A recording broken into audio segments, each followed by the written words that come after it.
ছিন্নমূল এলাকায় যাওয়ার পরেই অতর্কিতভাবে আক্রমণ শুরু হয় এবং 30-40 জন মানুষ আমাকে মারধর করে, আমাদের ক্যামেরা ভেঙে ফেলে। তার মাথার পেছনে 7টি সেলাই হয়েছে, এমনভাবে তাকে মেরেছে যে তাকে মেরে ফেলাই ছিল আসলে তাদের উদ্দেশ্য।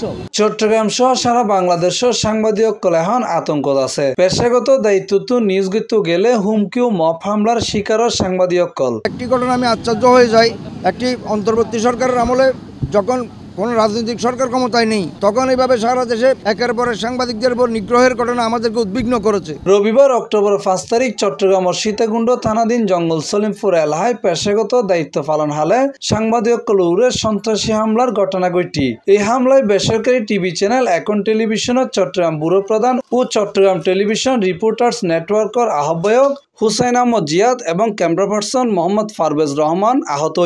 গতকাল তো সেখানে একটি গণপিটুনির ঘটনা ঘটে, একজন নিহত হয়। আমরা সকালে সেই ঘটনার ফলো আপ সংবাদ সংগ্রহে যাই। ছিন্নমূল এলাকায় যাওয়ার পরেই অতর্কিতভাবে আক্রমণ শুরু হয় এবং 30-40 জন মানুষ আমাকে মারধর করে, আমাদের ক্যামেরা ভেঙে ফেলে এবং মাথায় আঘাত করে। আমি এবং আমার ক্যামেরা পার্সন দুজন আমরা কথা বলারও সুযোগ পাই নাই। আমার মোবাইল, মানিব্যাগ, আমার সহকর্মীর মোবাইল, মানিব্যাগ, আমাদের ক্যামেরা সব ভেঙে ফেলে নিয়ে যায়। এই হামলার ঘটনায় নিন্দা জানিয়ে চট্টগ্রামের সাংবাদিক মহল রবিবার বিকেলে চট্টগ্রাম প্রেস ক্লাবের সামনে আয়োজিত এক মানববন্ধনের সাংবাদিক নেতাকল হইয়ে সারা দেশের সাংবাদিকল একের পর এক হামলার হন সুষ্ঠু বিচার নইবের হারণে সন্ত্রাসী অকল মাথা ছাড়া দিয়ে উঠি। তারা অতি সত্তর হামলাকারী অকলরে চিহ্নিত করে গ্রেফতারের দাবি জানাইয়ে। আমরা মনে করি বাংলাদেশের সাংবাদিক সমাজ কারো দয়া এবং অনুগ্রহে তাদের পেশা চর্চা করে না। বাংলাদেশের সাংবাদিক সমাজ কারো দলদাস এবং কৃতদাস নয়। একটা নিরপেক্ষ তত্ত্বাবধায়ক সরকার আমলে জুলাই পরবর্তী বিপ্লবের সময় বস্তুনিষ্ঠ, দেশপ্রেমিক, সত্যনিষ্ঠ, দল কানানো এমন সাংবাদিকদের অভয়ারণ্য এবং মুক্ত স্বাধীনতা চর্চা হওয়ার কথা।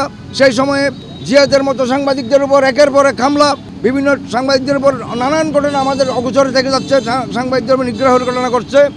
এই ঘটনায় আমরা তীব্র নিন্দা প্রকাশ করছি। এখানে এই যে একটা অরাজকতা চলবে, যে দলই ক্ষমতা থাকুক কিছু মানুষের কাছে এটা কুক্ষিগত থাকে। আমি জোর দাবি জানাচ্ছি এখানে অনতিবিলম্বে জঙ্গল সলিমপুরে পুলিশ, র্যাব এবং যৌথ বাহিনীর সমন্বয়ে একটা চিরুনি অভিযান চালানোর জন্য। জঙ্গল সলিমপুর যে জায়গাটিতে হামলার ঘটনা ঘটেছে, যেখানে জিয়াদ সহ পারভেজ সহ কয়েকজন আহত হয়েছে, ইট দিয়ে তাদের মাথা থেতলে দেওয়া হয়েছে। জাস্ট গাড়ি থেকে নেমেছে, সে কোনো কাজও শুরু করেনি, এর মধ্যেই তার উপর হামলা হয়েছে। আগামী 24 ঘন্টার মধ্যে আমাদের সহকর্মী জিয়াদ, পারভেজ এবং গাড়ি চালক মাহবুবুর রহমানের উপর হামলাকারীদের দৃষ্টান্তমূলক শাস্তি দাবি করছি। আমরা অবিলম্বে দোষীদের গ্রেপ্তারের দাবি করছি। যত দ্রুত সম্ভব এই সন্ত্রাসীদেরকে গ্রেপ্তার করে একটা দৃষ্টান্তমূলক পদক্ষেপ আপনারা নিন, যাতে সাংবাদিকরা আপনাদের মুখোমুখি না হয়। ঘটনার পরপরই চট্টগ্রাম মেডিকেলত ভর্তি আহত সাংবাদিক হুসাইন জিয়াদরে সাইতে গিয়ে চট্টগ্রাম সিটি কর্পোরেশনের মেয়র ডাক্তার শাহাদাত হোসেন। এই সময় তিনি হইয়ে হামলাকারী সকল যে দলেরই হোক শাস্তির আওতায় আনা হইব। আমরা মনে করি ওইখানে যেসব সন্ত্রাসীদের নাম আসছে অবশ্যই অনতিবিলম্বে সব সন্ত্রাসীদের আইনের আওতায় এনে সর্বোচ্চ শাস্তির বিধান তাদের বিরুদ্ধে করতে হবে এবং যে তাদের পিছনে কাজ করবে অবশ্যই আমি তাদেরকে বলতে চাই, সন্ত্রাসীদের কোনো দল নেই, কোনো নাম নেই, কোনো ধর্ম নেই, কোনো বর্ণ নেই। সন্ত্রাসী তাদের বিরুদ্ধে তাদেরকে সর্বোচ্চ শাস্তির আওতায় সবাইকে আনতে হবে। এবং আমি সিটি কর্পোরেশন মেয়র হিসাবে স্পষ্ট বলতে চাই, আমরা একটা সেফ সিটির কথা বারবার বলছি, নিরাপদ নগরী। এখানে সন্ত্রাসীদের কোনো স্থান হতে পারে না। আমি অনতিবিলম্বে প্রশাসনকে দাবি জানাচ্ছি তাদেরকে আইনের আওতায় এনে তাদেরকে গ্রেপ্তার করে সর্বোচ্চ শাস্তির বিধান তাদের বিরুদ্ধে করার জন্য। একমিকে সংবাদ সংগ্রহে গেলে হামলার শিকার সংবাদকর্মী অকল, অন্যমিকে চট্টগ্রামের সাংবাদিক নেতাকলের মধ্যে দ্বিধা বিভক্তি। এইসব বিষয়ের দুশ্চিন্তায় আতঙ্কে দিন পার করের সাধারণ সংবাদকর্মী অকল।